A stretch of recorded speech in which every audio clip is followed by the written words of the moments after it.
ఇంకో మాట చెప్తున్నారు, ఇంటిగ్రేటెడ్ స్కూల్స్ ఏదైతే పెడుతున్నామో మొత్తం మార్పు తీసుకొచ్చేస్తామంటున్నారు.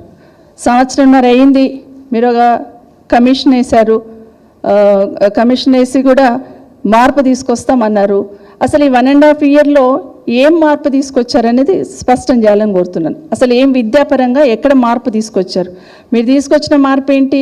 ఈరోజు గురుకులాల్లో ఉన్న డిగ్రీ కాలేజీలు మూసేస్తున్నారు, అదేవిధంగా జూనియర్ కాలేజీలు మూసేస్తున్నారు. ఈరోజు 2000 స్కూళ్ళు రాష్ట్ర వ్యాప్తంగా మూతపడిపోయినాయి. ఇదేనా మీరు తీసుకొచ్చిన మార్పు? ఇందుకైనా విద్యా కమిషన్ వేస్తున్నారు మీరు.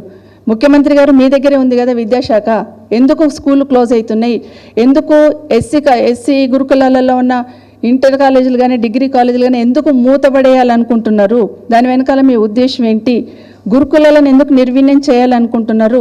ఒక్కసారైనా గురుకులాల్లో చదువుతున్న బిడ్డలు పేద బిడ్డలే కదా అని ఒక్కసారైనా రివ్యూ చేసే ప్రయత్నం చేశారా? దాని వెనకాల ఏం జరుగుతుంది, ఎందుకు ఇబ్బంది అవుతుంది అని ఆలోచించారా?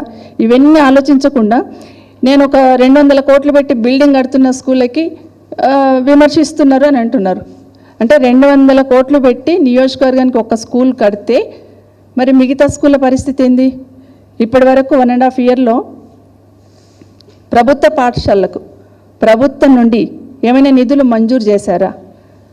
పోయినసారి మీరు అన్నారు కదా అక్కడున్న మహిళా సంఘాలకే ఇస్తున్నామని చెప్పేసి, ఆ ఇస్తున్న నిధులు కూడా అక్కడున్న జిల్లాలో ఉన్న మినరల్ డెవలప్మెంట్ ఫండ్స్ లాంటి ఫండ్స్నే అడ్జస్ట్ చేశారు తప్పిస్తే రాష్ట్ర ప్రభుత్వం నుండి స్కూళ్ళకి ఎప్పుడైనా ఇప్పటివరకు ₹1 మంజూరు చేశారని గౌరవ ముఖ్యమంత్రి గారిని అడుగుతా ఉన్నాను.